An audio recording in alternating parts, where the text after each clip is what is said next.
أعوذ بالله من الشيطان الرجيم بفضل بسم الله الرحمن الرحيم ثم الصلاة والسلام على أشرف الخلق وأعز المرسلين أبي القاسم محمد اللهم صل على Muhammad wa Ali Muhammad.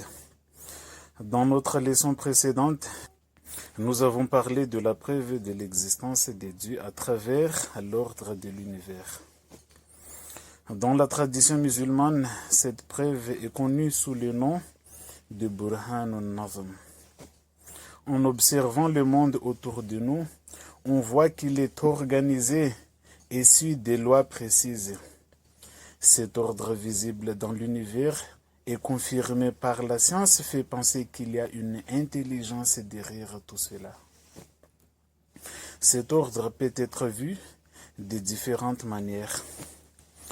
Prenons l'exemple des planètes. Elles tournent autour du Soleil, chacune suivant une trajectoire bien définie, sans jamais entrer en collision avec les autres. Chaque planète a une distance spécifique de la suivante. La Terre, par exemple, est à la bonne distance du Soleil, ni trop proche, ni trop loin. Si elle était trop proche, elle brûlerait, et si elle était trop loin, elle serait trop froide. Cela montre la précision de l'ordre dans notre système solaire. C'est-à-dire, les planètes suivent un mouvement précis sans se toucher.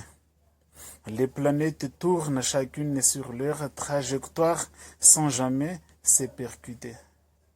Cela décrit l'ordre et la précision qui existent dans notre système solaire, en particulier dans le mouvement des planètes autour du Soleil.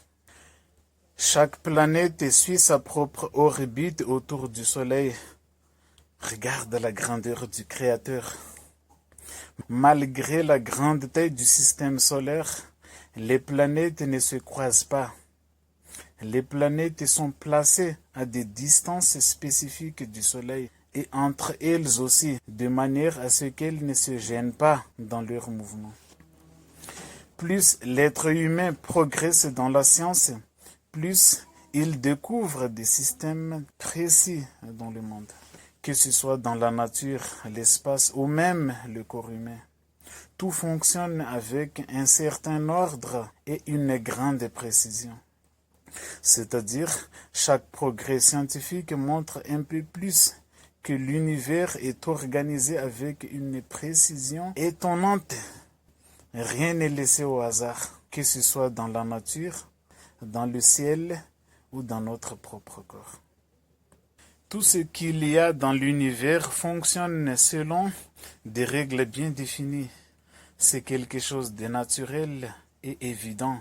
Mais pour mieux le comprendre, on peut donner des exemples. Le soleil se lève toujours à l'est et se couche à l'ouest. Et ce phénomène se répète chaque jour sans changement. Cela est dû au mouvement de la Terre qui tourne sur elle-même. Et elle tourne aussi autour du soleil selon un ordre précis. De plus, la distance entre la Terre et le Soleil est exacte ce qu'il faut pour permettre la vie. Si le Soleil était plus proche, la Terre serait trop chaude et inhabitable.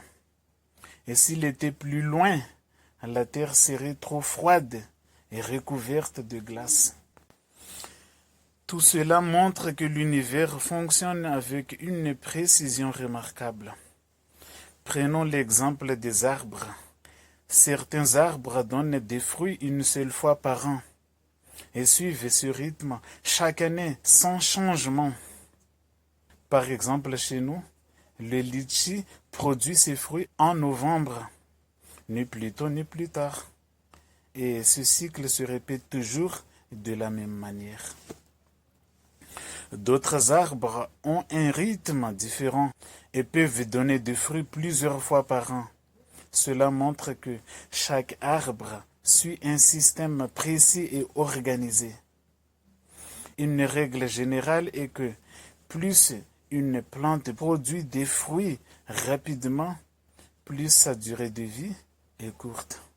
Autrement dit, les plantes qui donnent des fruits plusieurs rapidement ont souvent une vie plus courte. Plus une plante porte ses fruits tôt, plus sa vie semble brève, comme si la précocité avait un prix. Et celles qui mettent plus de temps à produire des fruits vivent généralement plus longtemps. Cela montre que la nature suit un équilibre bien organisé. Il en va de même pour les animaux. Les animaux suivent des règles précises selon leurs espèces et leurs environnements.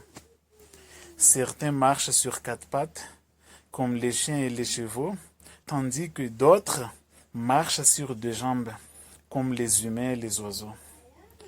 Certains pondent des œufs, comme les poules et les tortues, alors que d'autres donnent directement naissance à leurs petits, comme les chats et les chiens. Certains vivent dans l'eau, comme les poissons, et d'autres sur la terre ferme, comme les lions et les éléphants.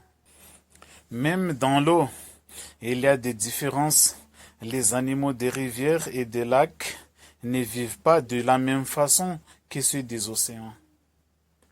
Chaque espèce suit son propre mode de vie bien organisé. En effet, tous les animaux suivent une règle générale. Plus un animal se reproduit souvent et en grand nombre, plus sa durée de vie est courte. C'est-à-dire, dans le règne animal, on observe une tendance générale. Les espèces qui se produisent rapidement et en grande quantité, comme les insectes, ont souvent une espérance de vie très courte.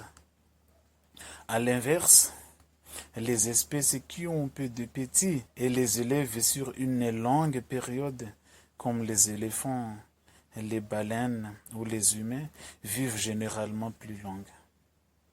En résumé, plus un animal est mis sur une reproduction abondante et rapide, moins il investit dans la longévité. Prenons quelques exemples supplémentaires. Les lapins et les souris donnent naissance à beaucoup de petits en peu de temps, mais ils ne vivent pas longtemps. Les éléphants et les tortues, en revanche, ont peu de petits dans leur vie, mais ils vivent très longtemps. Cela confirme bien que la nature suit un équilibre bien précis. En conclusion, l'ordre qui existe dans l'univers est une évidence que personne ne peut nier. Sauf quelqu'un qui refuse de voir la réalité. Il n'est donc pas nécessaire de s'attarder davantage sur cette introduction. Nous allons nous arrêter ici pour cette leçon. Merci pour votre écoute et jusqu'à la fin. Walhamdulillahi Rabbil Alamin. Allahumma salli ala Muhammad wa ali Muhammad.